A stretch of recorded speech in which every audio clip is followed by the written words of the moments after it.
bonjour pour la troisième prise du coup de cette vidéo. Donc il y a à peu près 2 mois et demi, j'avais fait une review d'une Harley Benton, une Explorer que j'avais trouvé géniale. Et d'ailleurs je vais faire une review justement 3 mois plus tard pour voir un peu si j'ai d'autres choses à dire sur la gratte. Donc voilà, mais aujourd'hui je vais vous présenter ma toute première Harley Benton en fait, qui est un modèle SG. Alors ceux qui me connaissent ne comprendront peut-être pas, parce que c'est vrai que je suis pas particulièrement fan de Gibson, etc. Mais j'avais pas de guitare qui ressemblait à une SG, j'avais pas envie de foutre des ronds dedans beaucoup. Et je me suis acheté donc du coup un petit kit Harley Benton, donc c'est vraiment une gratte à monter soi-même. C'est génial, c'est très ludique, très facile à faire, mais moi qui suis une bille en bricolage, c'est royal. Donc du coup je me suis dit comment je vais la peindre, en rouge, en noir, en bleu, avec des bandes, avec des streaks, j'y connais rien. Peindre, je fais ça pas proprement. Bref, voilà. Et du coup j'ai dit tiens, par contre j'aime bien tout ce qui est coupé, collé, etc. Et du coup j'ai recyclé une de mes vieilles BD de Hulk. Et ouais, j'ai sacrifié une BD, mais c'était une très mauvaise BD de Hulk. Donc sans regret. Donc voilà, c'était une vieille BD de Hulk que j'ai sacrifiée pour au final en faire la colle d'étudiant sur ma guitare. Et puis vernir le tout et le monter. Donc au final ça a donné quelque chose comme ça. Voilà, comme je dis, c'est quelque chose d'unique parce que j'ai vu personne le faire jusqu'à présent. Et vu que je sais pas dessiner non plus, voilà, et je me suis amusé à faire des trucs sous toutes les coutures.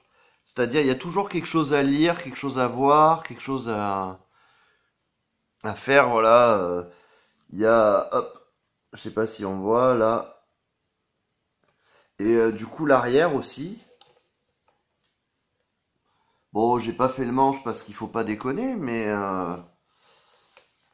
le manche, hop, et la tête, évidemment, Alouette, avec le titre de BD, et plusieurs couches de vernis, plusieurs heures de séchage, enfin dizaines d'heures de séchage, la puanteur dans la maison du vernis, c'est génial. Mais bref, au final, un résultat assez sympa. Elle a fait un petit passage chez Luthier parce qu'au final, le manche était peut-être un peu trop... Enfin, les cordes se retrouvaient vraiment à ça du manche, quoi. C'était très désagréable. Et au final, après un petit passage chez Luthier, elle a été bien remise en place. Donc je vais vous faire le manche d'abord avant de faire un petit essai du son. Le manche bois non verni, donc bois poncé, c'est très agréable au toucher, j'aime beaucoup. Ça change du vernis. Et voilà, donc on va faire un son clean micro manche, micro intermédiaire, micro chevalet. On va faire pareil avec la disto. Donc on va démarrer donc en clean pour ce qui est du bluesy, des trucs comme ça sonne assez bien. Ah, juste voilà, donc je joue sur un petit Black Star à Eddie Corvin. Donc j'ai pris un clean de base avec un petit peu de reverb et puis une disto avec un petit peu de delay, voilà. Mais des réglages vraiment de base, on est sur un ampli qui vaut 120 euros, quoi. On n'est pas sur un gros truc à lampe. Donc voilà.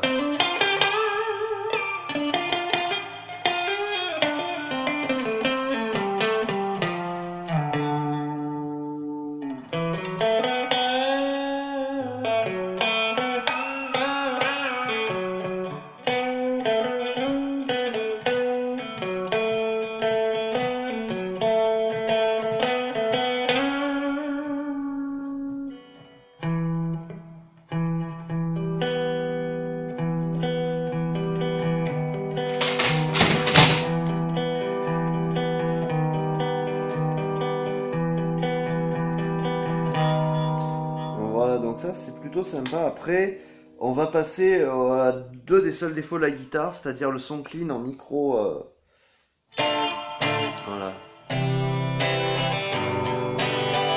Donc position intermédiaire.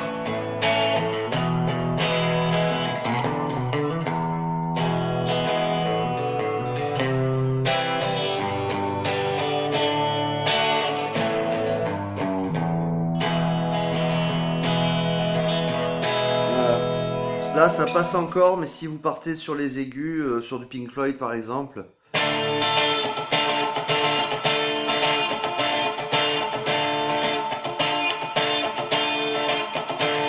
voilà, moi j'ai un petit peu de mal. Et après, par contre, avec le micro chevalet, on part carrément sur du son un peu crunchy, quoi. Moi, je trouve dégueulasse, par contre.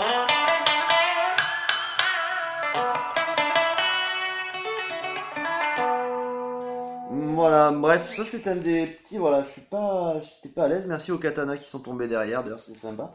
Je suis pas à l'aise avec ces sons-là. Par contre, dès qu'on passe sur la disto, donc on va repartir sur on va rester sur le micro chevalet plutôt, voilà, donc.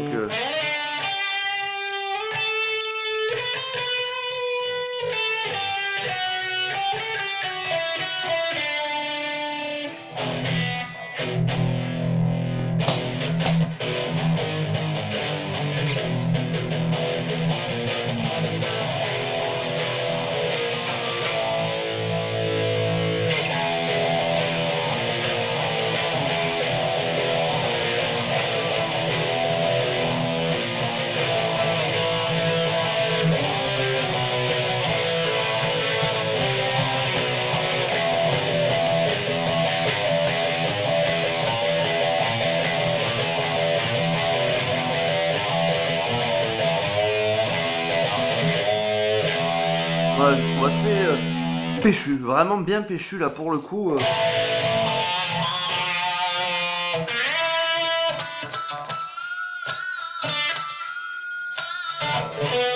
Les harmoniques artificielles sortent bien, le sustain ça va. C'est pas exceptionnel, mais bon, comme on le dit, voilà, ça, le prix de la guitare vaut même pas la moitié d'un kit EMG 80-85 par exemple. On est vraiment sur une gratte à 90 balles, donc les micros là-dessus ne valent rien. Et en disto, ça reste honnête quoi.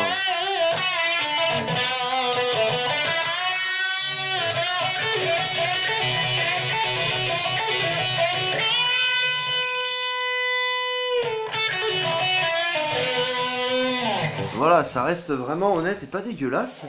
Du coup, on va repasser en micro manche.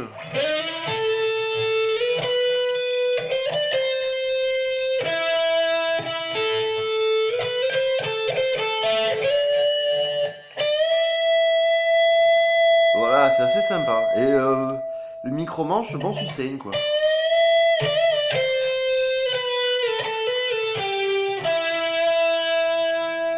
Voilà, donc par contre, ouais, le manche est vraiment super agréable à jouer. Donc, pour moi, les qualités, les défauts. Donc, on va commencer par les défauts. Premier défaut, je trouve que les mécaniques tiennent pas l'accordage très très longtemps. C'est pas, voilà, bon, encore une fois, enfin, j'y reviendrai dans les qualités, mais voilà, on est sur de la mécanique, c'est du standard, c'est du Harley Benton de base, et à l'avenir, c'est quelque chose à changer. Et après, deuxième défaut, c'est que si comme moi, vous n'y connaissez rien en tout ce qui est lutherie, réglage et tout, passage chez un luthier obligatoire après l'avoir monté. Éventuellement, même lui, il va devoir la redémonter pour. C'est ce qui est arrivé moi, avec mon luthier. Voilà, ensuite les avantages et les inconvénients. Petit inconvénient, donc comme je disais, le clean que je trouve pas exceptionnel, mais ça à la rigueur, c'est de la vie de chacun. On va passer donc au plus. Alors déjà le plus c'est le prix, donc comme je dis c'est une gratte qui vaut pas 90 €. Ensuite on a le plaisir de la monter soi-même, de la personnaliser, de la customiser. Enfin, regardez sur internet, il y a des mecs qui ont fait des trucs magnifiques. Il y a eu un concours Thomann il y a 2 ans auquel j'ai participé d'ailleurs, vu que je l'ai depuis un moment celle-là. Et un gars il a carrément sculpté un xénomorphe sur le kit. Alors je crois que c'était sur le kit Les Paul. Et il a carrément sculpté un xénomorphe dessus. Enfin, pour peu que vous soyez débrouillard ou que vous ayez une bonne idée, il y a des trucs à faire. On peut coller, ça peut être coller des bandes en cuir ou, enfin voilà, il y a vraiment plein de possibilités. C'est au plaisir de chacun. Vous pouvez la défoncer, la vous amuser avec, enfin la défoncer. Pas trop, mais je veux dire, par exemple, je sais pas, si vous voulez vous amuser à couper un morceau ici, enfin voilà quoi. Et ensuite, donc le prix, je l'ai dit. Le fait que si comme moi vous êtes une bille dans tout ce qui est connectique, micro, etc., il n'y a rien à souder. Vous avez le schéma de montage et il n'y a rien à souder.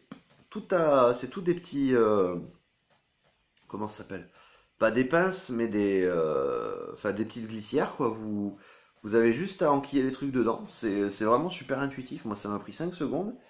Voilà, d'ailleurs, la plaque est très jolie. Plaque noire vernie, un petit peu poussiéreuse, je suis désolé. Mais plaque noire vernie très jolie. Non, la finition est quand même assez correcte, quoi. Voilà, et comme je dis, enfin, pour une gratte à moins de 100 euros, c'est sûr que vous sonnerez pas comme Dave Mustaine, comme David Gilmour, comme voilà. Mais en attendant, si vous voulez vous amuser ou faire plaisir pour pas cher, et bah voilà, bah écoutez, je vous le dis, n'hésitez pas, foncez. Voilà, je vous fais des bisous et je vous dis à bientôt pour une prochaine review. Ciao!